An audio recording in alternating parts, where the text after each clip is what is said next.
Takže čus lidi, vítejte u mého úplně prvního videa na mém YouTube kanálu. A chtěl bych vám říct, že do budoucna bych chtěl natáčet vlogy a let's playe. Tady v tom sešitě Dragonovo video plus Dragonovo sešit, domluvám se, plus YouTube. Už mám připravený nějaký témata na vlogy a i hry jako let's play. Jak už jste určitě slyšeli, protože je tu napsané Dragonovo, tak moje přezdívka je Dragon 171.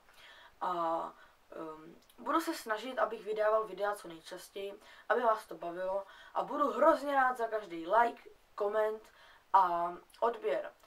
Jsme s jedním kámošem domluvený, že budeme natáčet jednu hru, která je zřejmě nejslavnější na celém světě asi. Takže pokud víte, co to je, napište to do komentáře. To by bylo asi tak všechno, co bych vám chtěl říct. Možná, že budu něco natáčet venku, ale neslibuju vám to. Takže budu natáčet nejvíc asi tady doma.